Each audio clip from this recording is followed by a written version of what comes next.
વર્તમાન અવસર્પિણી કાળમાં જંબુ દ્વીપના ભરત ક્ષેત્રના ભારત દેશમાં જન્મેલા 18મા તીર્થંકર શ્રી અરનાથ પરમાત્માને હસ્તિનાપુર નગરના સહસામ્ર વનમાં છઠના તપ સમયે આંબાના વૃક્ષ નીચે મારવાડી તથા ગુજરાતી તિથિ પ્રમાણે કારતક સુદ બારસના દિવસે કેવળ જ્ઞાન ઉપજ્યું. તીર્થંકરને કેવળ જ્ઞાન પ્રગટ થતા જ કુદરતી કાળ રચનાના ક્રમ અનુસાર સર્વ ઇન્દ્રોના આસન કંપાયમાન થાય છે. સર્વ ઇન્દ્રો અવધિ જ્ઞાનથી ભગવાનને કેવળ જ્ઞાન ઉપજ્યું છે તેમ જાણી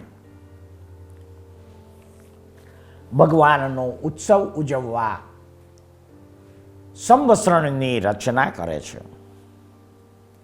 સંવત્સરણની રચના થયા પછી તીર્થંકર પરમાત્મા શ્રી અરનાથ ભગવાન સંવત્સરણમાં પૂર્વ દ્વારેથી પ્રવેશ કરીને દેવતાએ રચેલા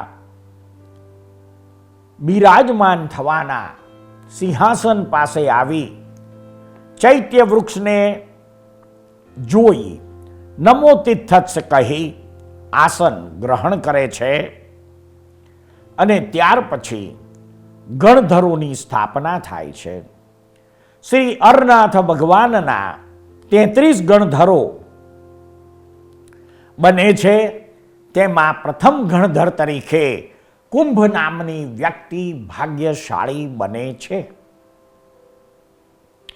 ચતુર્વિધ સંઘની સ્થાપના સ્વરૂપે અરનાથ પરમાત્માની પ્રથમ સાધ્વી તરીકે રક્ષિકા નામની સ્ત્રી ભાગ્યશાળી બને છે.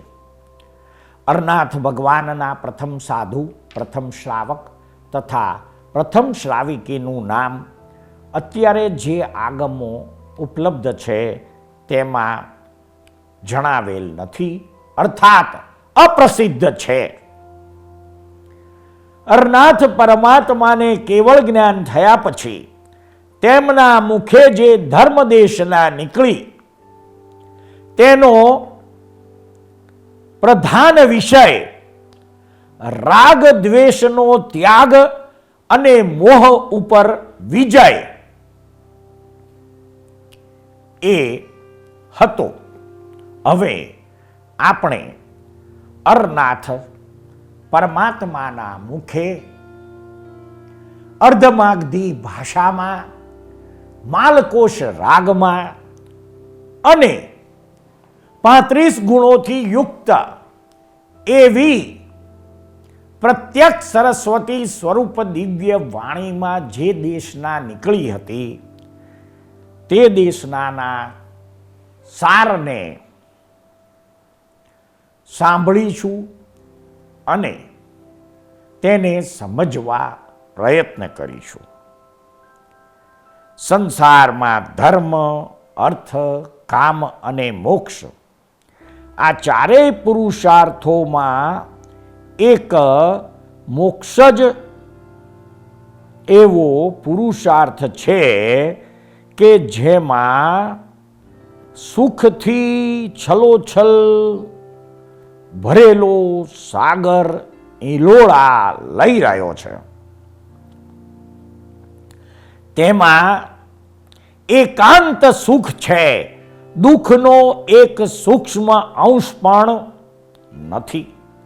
આ મોક્ષનો પુરુષાર્થ ધ્યાનની સાધનાથી સિદ્ધ થાય છે, પરંતુ ધ્યાનની સાધના ત્યારે જ થઈ શકે જ્યારે મન અનુકૂળ હોય.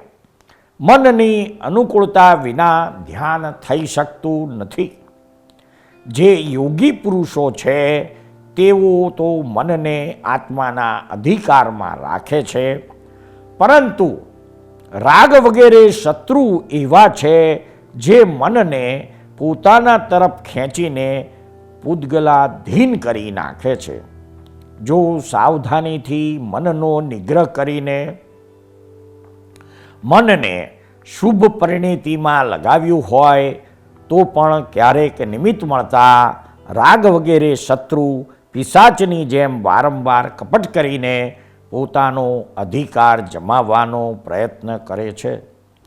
રાગ દ્વેષરૂપી અંધકારથી અંધ બનેલા જીવને અજ્ઞાન અધોગતિમાં લઈ જઈને નરકરૂપી ખાડામાં નાખી દે છે.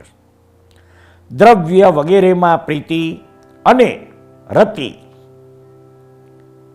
અર્થાત આસક્તિ એ રાગ છે, અને અપ્રીતિ અને અરતિ એટલે કે અરુચિ, ધૃણા, નફરત, તિરસ્કાર એ દ્વેષ છે. આ રાગ અને દ્વેષ બધા જીવો અર્થાત મનુષ્યોને માટે દ્રઢ બંધનરૂપ છે. આ જ બધા પ્રકારના દુઃખોના મૂળ છે. સંસારમાં જો રાગ દ્વેષ ન હોત તો સુખમાં કંઈ વિસ્મય ન થાત અને દુઃખમાં કોઈ કંજૂસ ન થાત. બધા જીવો મોક્ષ પ્રાપ્ત કરી લેત. રાગના અભાવમાં દ્વેષ અને દ્વેષના અભાવમાં રાગ રહેત જ નહીં. આ બંનેમાંથી એકનો પણ જો ત્યાગ કરી દેવામાં આવે તો બંનેનો ત્યાગ થઈ જાય છે. કામ વગેરે દોષ રાગનો પરિવાર છે અને મિથ્યાભિમાન વગેરે દ્વેષનો પરિવાર છે. રાગ અને દ્વેષનો પિતા મોહ છે. એ જ બીજ નાયક ગણાય છે. આ મોહ રાગ વગેરેથી ભિન્ન નથી, માટે બધા દોષોનો પિતામહ અર્થાત દાદા પણ મોહ જ છે. એનાથી બધાએ સાવધાન રહેવું જોઈએ. સંસારમાં રાગ, દ્વેષ અને મોહ આ ત્રણેય દોષો જ છે, તેના સિવાય બીજા કોઈ દોષો નથી. આ ત્રિદોષ જ સંસાર સમુદ્રમાં પરિભ્રમણનું કારણ છે. જીવનો સ્વભાવ તો સ્ફટિક રત્ન જેવો સ્વચ્છ તેમજ ઉજ્જવળ છે, પરંતુ આ ત્રણેય દોષોને કારણે જ જીવના વિવિધ રૂપો થયા કરે છે. આ વિશ્વના આધ્યાત્મિક રાજ્યમાં કેવી અરાજકતા ફેલાઈ રહી છે. રાગ, દ્વેષ અને મોહરૂપી ભયંકર ડાકુ મનુષ્યોના જ્ઞાનરૂપી સર્વસ્વ તથા સ્વરૂપ સ્થિરતારૂપ મહાન સંપત્તિ ધોળે દિવસે બધાની સામે લૂંટી લે છે.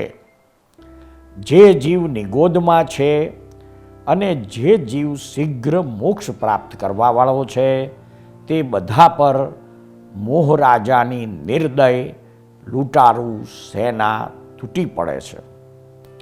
શું મોહરાજાને મોક્ષ સાથે શત્રુતા છે કે મુમુક્ષીની સાથે વેર છે, કે જેને લીધે જીવનો મોક્ષની સાથે સંબંધ થતો હોય તેમાં બાધક બને છે. આત્માર્થી મુનિવરોને ન તો સિંહનો ભય છે, ન વાઘ, સાપ, ચોર, અગ્નિ અને પાણીનો પણ તેઓ રાગ વગેરે 3 દોષોથી જ ભયભીત છે. કારણ કે તેઓ આ ભવ અને પરભવમાં દુઃખી કરનારા છે. સંસાર પાર કરવાનો મહાસંકટમય માર્ગ મહાયોગીઓએ જ અપનાવ્યો છે. આ માર્ગની બંને બાજુ રાગદેશ રૂપી વાઘ અને સિંહ ઊભા છે. આત્માર્થી સાધુએ પ્રમાદ રહિત અને સમભાવ સહિત થઈને માર્ગ પર ચાલવું જોઈએ અને રાગ દ્વેષ રૂપી શત્રુને જીતવા જોઈએ.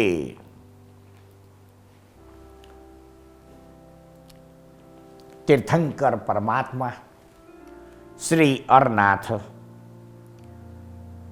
ની દેશનાનો પ્રધાન વિષય રાગ અને દ્વેષનો ત્યાગ અને મોહ ઉપર વિજય. હવે આપણે ખરેખર આ રાગ શું છે, રાગ કોને કહેવાય, એ સરળ ગુજરાતી ભાષામાં સમજવા પ્રયત્ન કરીએ. અજ્ઞાન પ્રત્યે પ્રેમ તેને રાગ કહેવાય. જ્યાં તમે નથી ત્યાં હું છું એમ બોલવું એ જ રાગ. હું ચંદુલાલ છું એમ બોલવું એ જ રાગ. જ્યાં પોતે નથી ત્યાં હું છું બોલવું એ જ મોટામાં મોટો રાગ છે. બીજા શબ્દોમાં કહીએ તો ઊંધી માન્યતા એ જ રાગ છે. રાગ તો ઈચ્છાપૂર્વકનો હોય તેનું નામ રાગ કહેવાય. ઈચ્છા નથી હોતી અને ખેંચાણ થાય છે તેને આકર્ષણ કહેવાય છે. લોકો આકર્ષણને રાગ કહે છે. પારકી વસ્તુને પોતાની માનવી એ જ રાગ છે. તાંતો રહે એનું જ નામ રાગ કહેવાય. હવે આ રાગ શેનો બનેલો છે? તો રાગ એ લોભ અને માયા એ બેના મિશ્રણથી બનેલો છે. રાગ એ એવો મીઠો રસ છે કે જે જ્ઞાનને પણ ઢાંકી દે છે. આ રાગ ના આગમ ગ્રંથોમાં 3 પ્રકાર ગણધર ભગવંતોએ બતાવેલા છે. એમાં પ્રથમ સ્નેહ રાગ. અતિશય લાગણી હોય, પ્રેમ હોય, તેને આધારે ઊભો થાય તેને સ્નેહ રાગ કહેવાય છે. બીજો કામરાગ. વિષય લોલુપતાને કારણે રાગ ઊભો થાય તે કામરાગ. 5 ઇન્દ્રિયોના વિષયોમાં લુબ્ધપણું તે કામરાગ કહેવાય છે. હવે ત્રીજો પ્રકાર દ્રષ્ટિરાગ. વિતરાગતાનું એક પણ લક્ષણ નહીં તે દ્રષ્ટિરાગ. દ્રષ્ટિરાગીને આત્મા ઉપર આવરણ આવેલું હોય, કોઈ પણ એક દ્રષ્ટિ ઉપર કે વ્યૂ પોઈન્ટ ઉપર સંપૂર્ણ રાગ ઉત્પન્ન થઈ ગયો તે દ્રષ્ટિરાગ. દ્રષ્ટિરાગ ક્યારેય ના જાય. દ્રષ્ટિરાગ એ તમામ રાગનો એ રાગ છે. હવે પ્રશસ્ત રાગ એટલે શું એ બહુ સમજવા જેવું છે. જેમ લોખંડથી લોખંડ કપાય, કાગળથી કાગળ કપાય, કાચથી કાચ કપાય, તેમ જે રાગ છે એ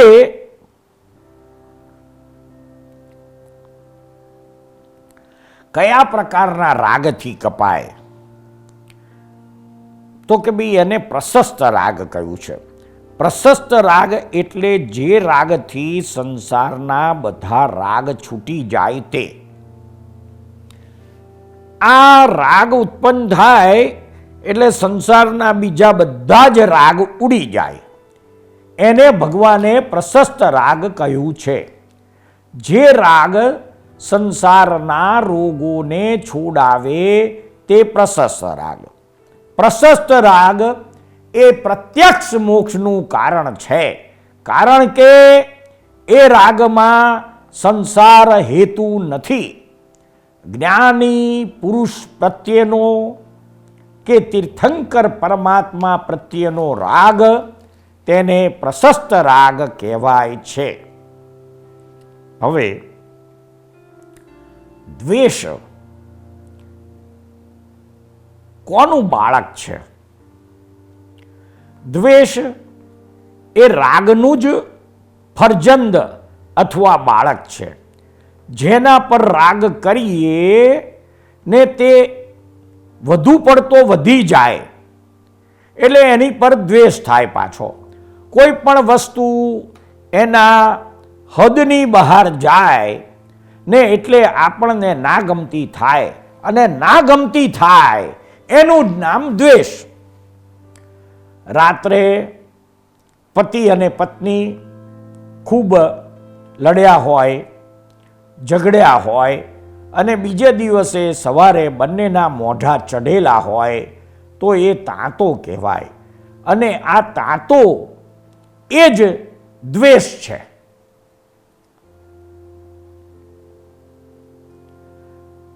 હવે આ દ્વેષ શું છે? રાગ એ કારણ છે અને દ્વેષ એ રાગનું પરિણામ છે. દ્વેષ નીકળ્યા જ કરે. રાગ દ્વેષ એ સ્મૃતિના માતા પિતા છે. યાદ રહેવું એ રાગ દ્વેષને આધીન છે. ગમો અણગમો એક્સેસ થઈ જાય એટલે કે હદની બહાર થઈ જાય તો રાગ દ્વેષમાં પરિણમે છે. તીર્થંકર પરમાત્માએ રાગ અને દ્વેષ માટે શું કહ્યું? ખોટાને ખોટું જાણ અને સારાને સારું જાણ, પણ ખોટું જાણતી વખતે એની ઉપર કિંચિત માત્ર પણ દ્વેષ ના રહેવો જોઈએ. અને સારું જાણતી વખતે પણ તેના પ્રત્યે કિંચિત માત્ર રાગ ના રહેવો જોઈએ. ખોટાને ખોટું ના જાણીએ તો સારાને સારું જાણી શકાય નહીં. કોઈનામાં દખલ કરી તો રાગ દ્વેષ ઊભા થઈ જાય. હવે આ રાગ દ્વેષ જાય ક્યારે? તો કે દેહાધ્યાસ છે ત્યાં સુધી રાગ દ્વેષ છે. દેહાધ્યાસ મટ્યો કે રાગ દ્વેષ ગયા. દેહાધ્યાસ એટલે આ દેહ તે હું છું, આવી વાણી તમે બોલો છો, આ મન મારું છે, એ દેહાધ્યાસ કહેવાય. આ દેહાધ્યાસ જાય તો રાગ અને દ્વેષ હટી જાય છે, ખલાસ થઈ જાય છે.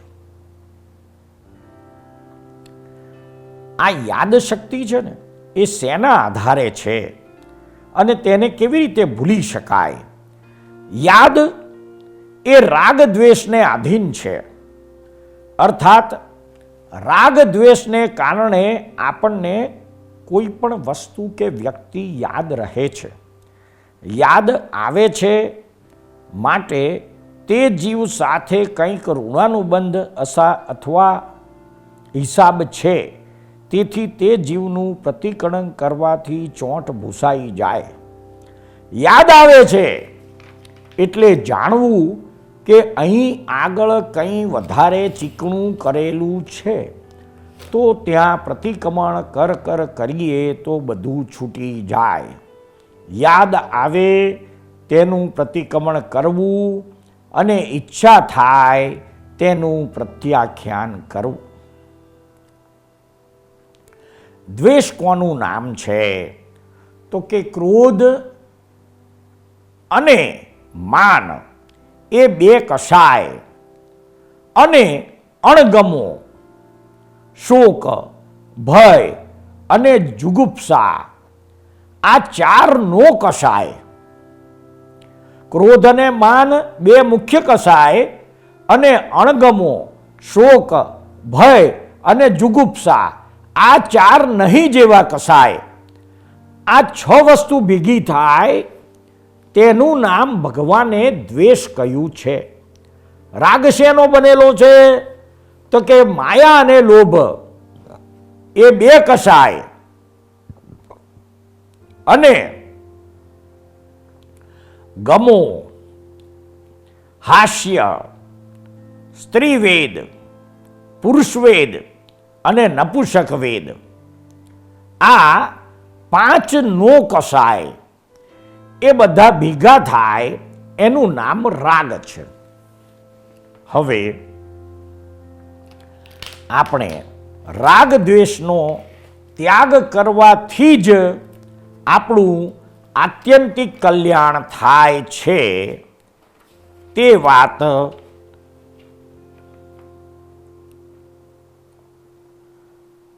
ભગવાનના મુખે નીકળેલ દેશનાના સારરૂપ છે. હવે મોહ ઉપર વિજય બાબતે પણ ભગવાનના મુખે જે વાત નીકળી કે આપણને મોહ કેમ ઊભો થાય છે? અણસમજણપણાથી મોહ ઊભો થાય છે. પ્રત્યેક વિનાશી વસ્તુમાં તે આપણને કેટલી ઉપકારી છે અથવા કેટલી ઉપકારી નથી, એ અણસમજણથી મોહ ઉત્પન્ન થાય છે અને મોહના ઉત્પન્ન થવાથી પછી ધીમે ધીમે રાગ દ્વેષ ઉત્પન્ન થાય છે. જે વસ્તુ ગમે છે એના ઉપર રાગ થાય છે અને જે વસ્તુ ગમતી નથી એના પર દ્વેષ થાય છે. તીર્થંકર પરમાત્મા ની દેશનાનો સાર કે રાગ અને દ્વેષ થી પર થવાની જે ક્રિયા છે, એટલે કે વિતરાગ થવાનું છે. હવે આ વિતરાગ શબ્દ સમજવા જેવો છે કે વિતરાગ કોને કહેવાય અને વિતરાગ એટલે શું? કોઈ પણ જાતનો આગ્રહ ન હોય તેનું નામ વિતરાગ. જ્ઞાન પ્રત્યે રાગ હોય તો તે વિતરાગ કહેવાય. જ્ઞાન પ્રત્યે પ્રેમ હોય તો તે વિતરાગ કહેવાય. આત્મા સિવાય બીજું કશું યાદ જ ના આવે. આત્મા અને આત્માના સાધનો સિવાય બીજું કશું યાદ જ ના આવે, યાદ જ ના રહે, તે વિતરાગ કહેવાય. જેને ભૂતકાળનો ભય, ભવિષ્યકાળનો ભય અને વર્તમાનનો ભય, આ ત્રણ ભય ખલાસ થઈ જાય ત્યારે તેને વિતરાગ કહેવામાં આવે છે.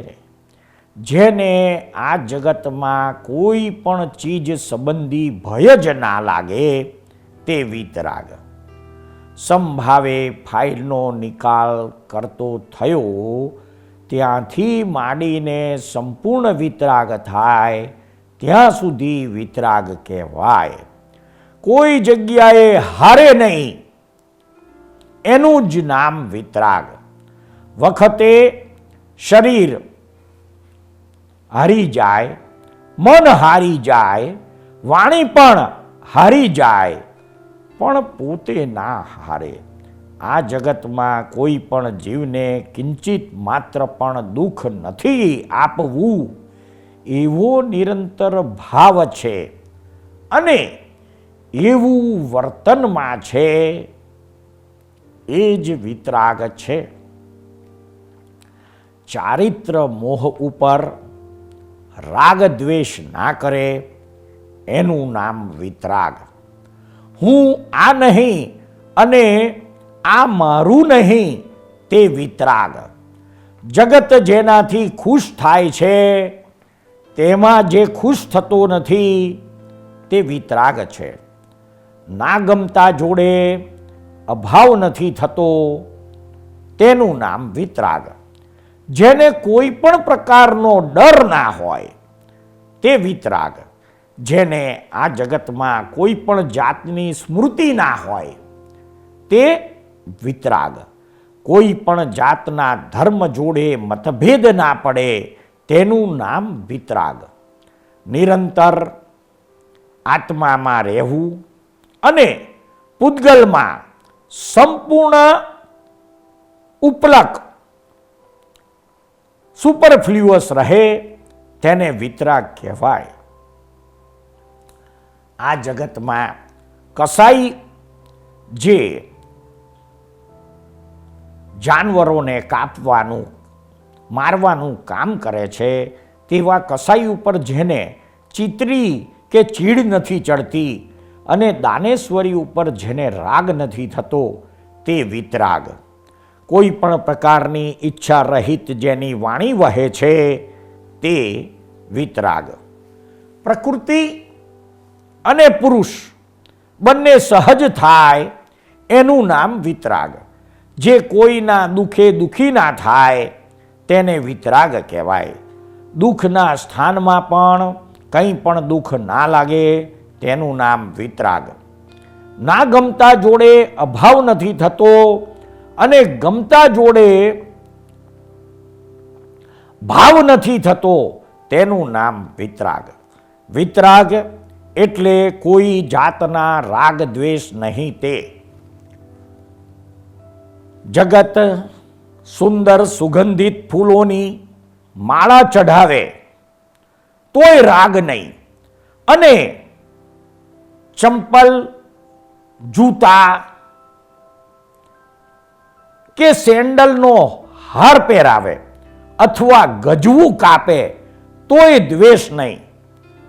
રક્ષણ આપનાર ઉપકારી ઉપર રાગ નહીં અને ઉપસર્ગ કરનાર પર દ્વેષ નહીં, તે વિતરાગ.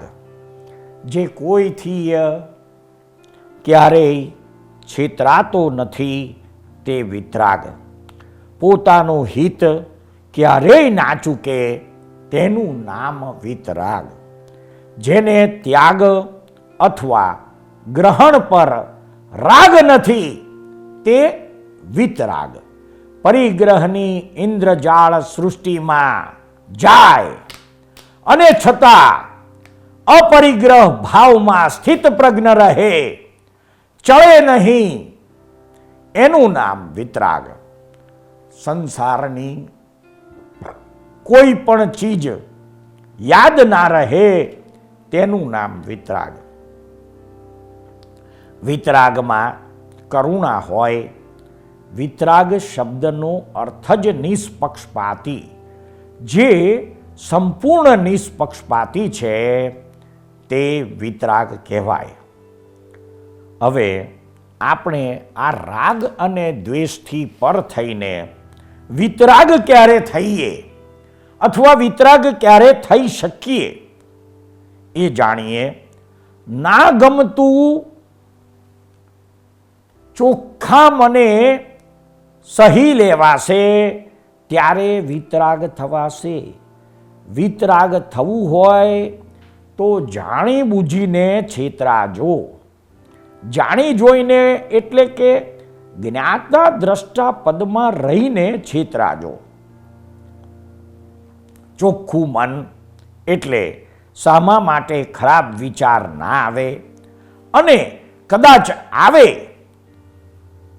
તો તરત જ પ્રતિક્રમણ કરે અને તેને ધોઈ નાખે. બુદ્ધિના કોથળા વેચીને અબુદ્ધ થવાય તો વિતરાગ થવાય. વિતરાગ ધર્મ એટલે શું? બધા જ દ્રષ્ટિ બિંદુઓને પોતે સમાવી લે, એનું નામ વિતરાગ ધર્મ. વિતરાગ ધર્મ અનેકાંત કહેવાય. વિતરાગ ધર્મ કોનું નામ? કે જે 360 ડિગ્રીનો ધર્મ હોય, સંપૂર્ણ ધર્મ હોય, સાચો ધર્મ હોય, રહસ્યમય પૂર્ણ ધર્મ હોય, જે નિષ્પક્ષપાતી હોય અને આઉટ ઓફ સ્ટાન્ડર્ડ હોય. આપણી ખાવાની દાળમાં માટી નાખી જાય તોય સંયમ ના જાય, એનું નામ વિતરાગ ધર્મ. જેના કસાઈ ગયા તે વિતરાગ ધર્મ પામ્યો કહેવાય. આપણે અહીંયા તીર્થંકર પરમાત્મા શ્રી અરનાથ પ્રભુની રાગ અને દ્વેષથી પર અને મોહ ઉપર વિજય અર્થાત વિતરાગ થવાની વાત, ભાવના ઉપર સંક્ષિપ્તમાં જાણ્યું. અહીં અરનાથ પ્રભુની દેશના પૂર્ણ થાય છે. સૃષ્ટિના અદ્ભુત રહસ્યો નામાભિધાનથી અલંકૃત થયેલી સિરિયલના એપિસોડમાં રજૂ થયેલી વાણીને શાંતિથી ધીરજપૂર્વક સાંભળનાર પ્રત્યેક શ્રોતાનો તથા આ સિરિયલ નિહાળનાર પ્રત્યેક દર્શકોનો અમો સાચા અંતસ્કરણપૂર્વક આભાર માનીએ છીએ. જય સચ્ચિદાનંદ.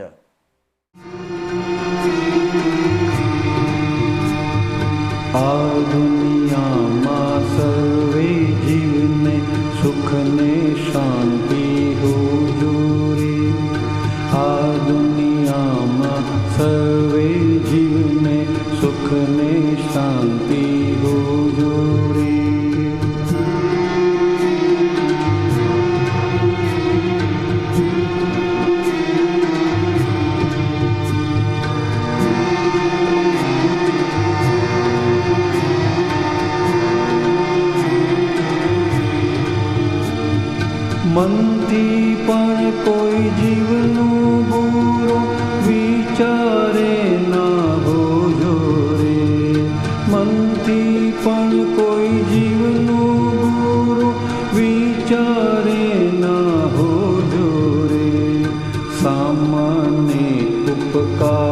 बुद्धि अहिंसक चिंतवन हो जोरे। सामान्य उपकारक बुद्धि अहिंसक चिंतवन हो जोरे। आ दुनिया